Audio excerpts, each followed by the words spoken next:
नमस्कार विद्यार्थी मित्रांनो, स्पर्धा परीक्षा डिजिटल लर्निंग या यूट्यूब चॅनलवरती आपल्या सर्वांचं स्वागत आहे। विद्यार्थी मित्रांनो, आज आहे 17 जून 2024। तर आपल्या डेली करंट अफेअर्सच्या सीरीजमधील काही महत्त्वाचे चालू घडामोडीचे घटक आज आपण अभ्यासूया। चला तर मग आजच्या व्हिडिओला सुरुवात करूया।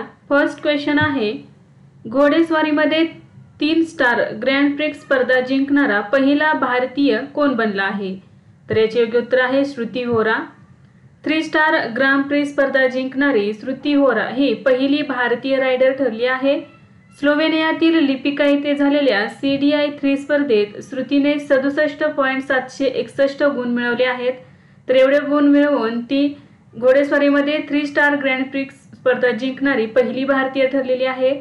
तर तिने मोल्दोवाच्या तातियाना अँटोनेकोचा पराभव केला आणि मोल्दोवाच्या तातियाना अँटोनेकोने दुसरे स्थान पटकावलेले आहे। श्रुतीने ड्रेसेज वर्ल्ड चॅम्पियनशिप 2010 मध्येही भारताचे प्रतिनिधित्व केले होते। नेक्स्ट आहे, अलीकडेच निजुत मोइना योजना कोणत्या राज्यात सुरू करण्यात आली आहे? तर याचे योग्य उत्तर आहे आसाम। मुलींच्या शिक्षणाला प्रोत्साहन देण्यासाठी आणि बालविवाह रोखण्यासाठी आसाम सरकारने जून 2024 मध्ये निजुत मोइना योजना सुरू केलेली आहे। तर बघा योजना कोणती आहे? तर निजुत मोइना योजना सुरू केलेली आहे आसाम या राज्याने आणि याचा या उद्देश काय आहे? तर मुलींच्या शिक्षणाला प्रोत्साहन देणे आणि बालविवाह रोखणे। या योजनेवर राज्य सरकारला पुढील 5 वर्षांसाठी 1500 कोटी रुपये खर्च होण्याची शक्यता आहे। राज्य सरकारने पहिल्या वर्षी 300 कोटी रुपयांची तरतूद केली आहे। या योजनेअंतर्गत 11वी ते पदव्युत्तर पदवीपर्यंतच्या सर्व विद्यार्थिनींना आसाम सरकारकडून 5 वर्षात मासिक शिष्यवृत्ती दिली जाईल। तर या अंतर्गत बघा इयत्ता 11वी आणि 12वी मध्ये शिकणाऱ्या सर्व मुलींना दरमहा 1000 रुपये, पदवीच्या विद्यार्थ्यांना 1250 रुपये आणि पोस्ट ग्रॅज्युएशनच्या मुलींना 2500 रुपये मिळतील। या योजनेचा राज्यातील सुमारे 10 लाख विद्यार्थिनींना फायदा होणार आहे। खासगी महाविद्यालय आणि विद्यापीठातील विद्यार्थ्यांना आर्थिक मदत दिली जाणार नाही। तसेच पदवी स्तरापर्यंत विवाहित मुलींसाठी ही योजना उपलब्ध नाही। म्हणजे जर एखादी मुलगी विवाहित असेल आणि ती जर पदवीचं शिक्षण घेत असेल तर तिला या योजनेचा लाभ भेटणार नाही। नेक्स्ट आहे, नायट्रस ऑक्साईडचा जगातील दुसरा सर्वात मोठा उत्सर्जक कोण बनला आहे? तर याचे योग्य उत्तर आहे भारत। नायट्रस ऑक्साईड उत्सर्जित करणारा भारत हा जगातील दुसऱ्या क्रमांकाचा देश ठरला आहे। 12 जून 2024 रोजी जर्नल अर्थ सिस्टम सायन्स डेटामध्ये प्रकाशित झालेल्या NTO म्हणजे नायट्रोजन उत्सर्जनाच्या जागतिक मूल्यांकनानुसार या उत्सर्जनाचा प्रमुख स्रोत म्हणजे खतांचा वापर आहे। नायट्रस ऑक्साईड हा एक हरितगृह वायू आहे जो कार्बन डायऑक्साईडपेक्षा वातावरणाला अधिक गरम करतो। 2020 मध्ये मानववंशीय नायट्रस ऑक्साईड उत्सर्जनाच्या प्रमाणानुसार अव्वल 5 उत्सर्जन करणारे देश यामध्ये चीन पहिल्या क्रमांकावरती आहे, भारत दुसऱ्या क्रमांकावरती, युनायटेड स्टेट्स तिसरा, ब्राझील आहे चौथा आणि रशिया आहे 5व्या क्रमांकावरती। गेल्या 4 दशकांमध्ये मानवी क्रियाकलापांमधून नायट्रस ऑक्साईड उत्सर्जन 40% किंवा दरवर्षी नायट्रस ऑक्साईडचे 3 दशलक्ष मेट्रिक टन एवढे उत्पादन वाढलेले आहे।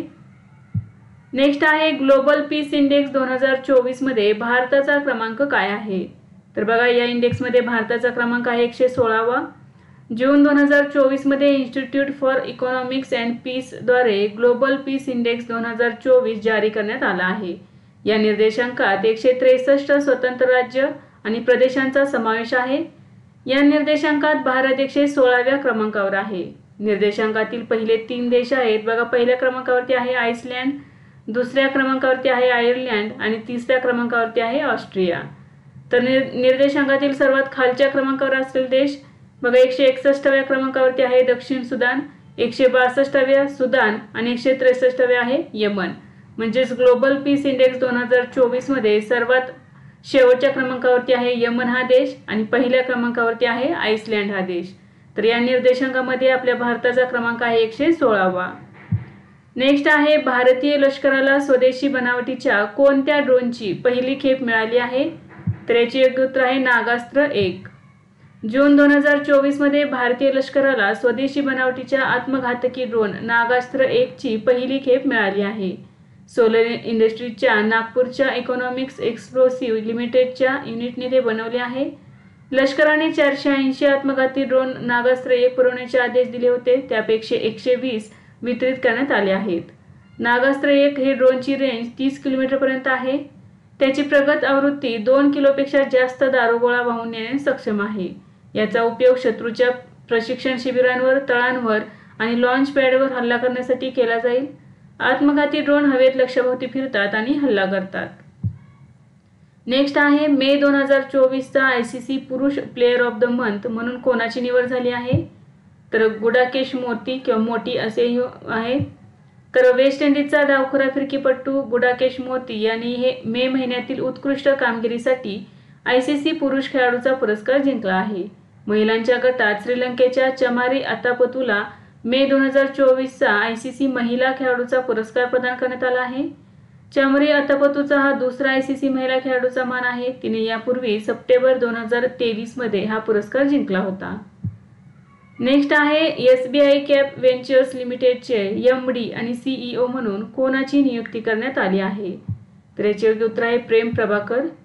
जून 2024 मध्ये प्रेम प्रभाकर यांची CBI कॅप व्हेंचर्स लिमिटेडचे MD आणि CEO म्हणून नियुक्ती करण्यात आली आहे. ते कंपनीच्या धोरणात्मक दिशा, कार्यक्षमतेची आणि एकूण वाढीची देखरेख करण्यासाठी जबाबदार असतील. ते कार्यकारी संघाचे नेतृत्व करतील. त्यांना बँकिंग क्षेत्रातील 24 वर्षांचा व्यापक अनुभव आहे. यापूर्वी त्यांनी स्टेट बँक ऑफ इंडियामध्ये महाव्यवस्थापक म्हणून काम केले आहे.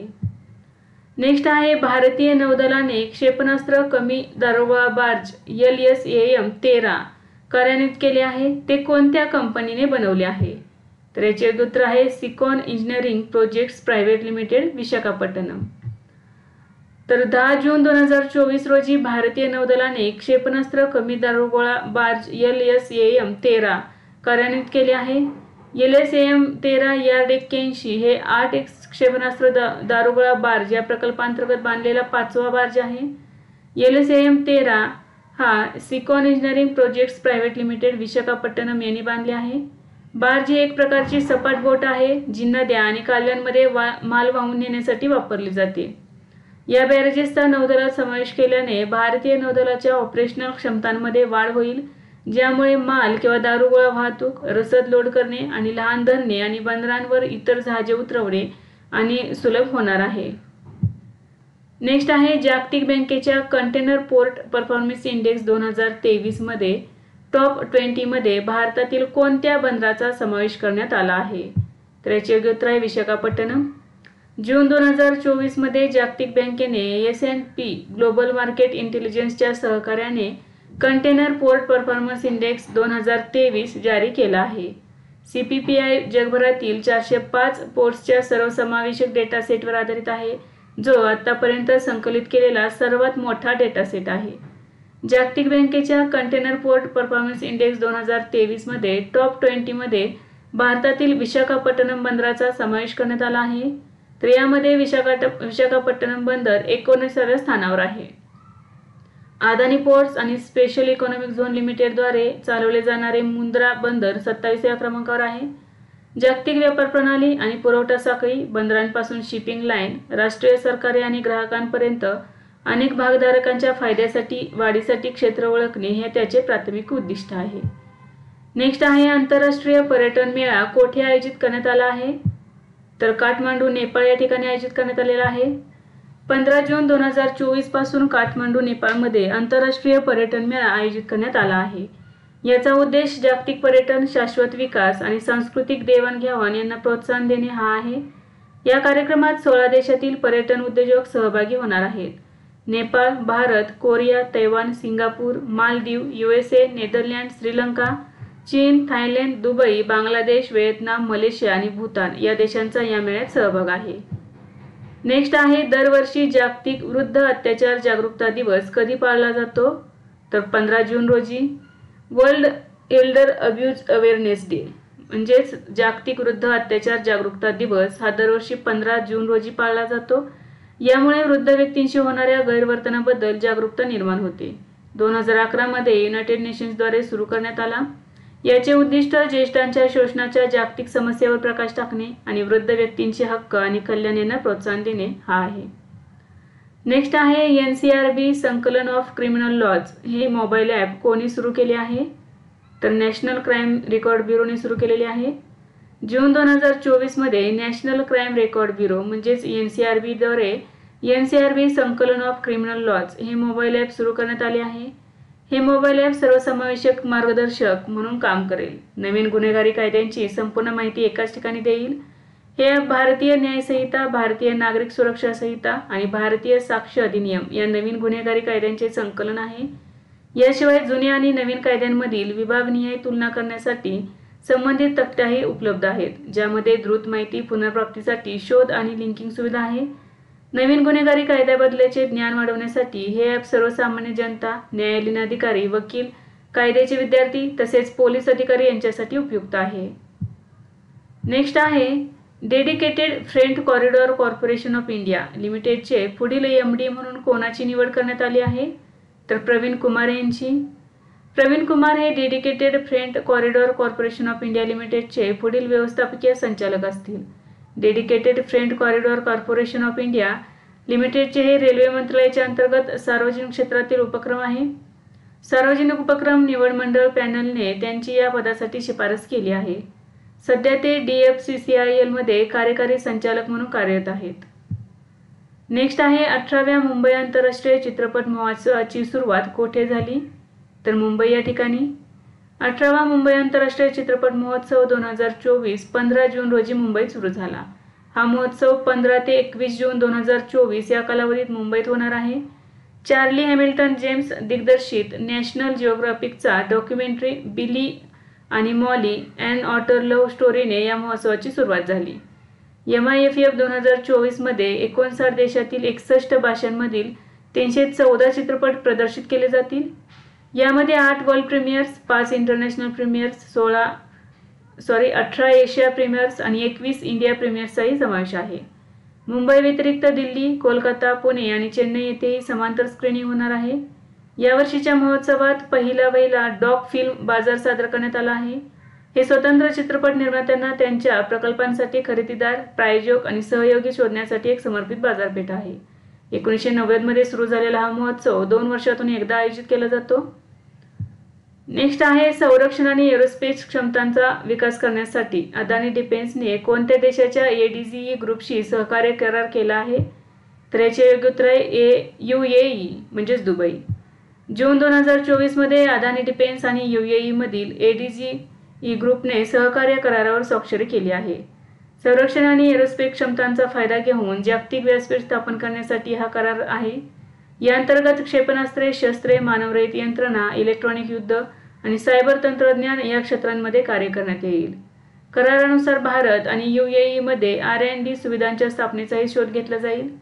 संरक्षण आणि एरोस्पेस सोल्युशन्सच्या विकास, उत्पादन आणि देखभाल सुविधांची स्थापना देखील यामध्ये केली जाईल। अदानी डिफेन्स आणि एरोस्पेस ही अदानी एंटरप्राइजेसची एक शाखा आहे। तसेच ADGE ग्रुप हा UAE मधील अग्रगण्य प्रगत तंत्रज्ञान आणि संरक्षण गटांपैकी एक आहे। तर विद्यार्थी मित्रांनो, आज आपण काही महत्त्वाचे चालू घडामोडींचे घटक अभ्यासले। यासारखेच नवनवीन व्हिडिओ पाहण्यासाठी चॅनलला लाईक करा आणि सबस्क्राईब करायला विसरू नका। धन्यवाद।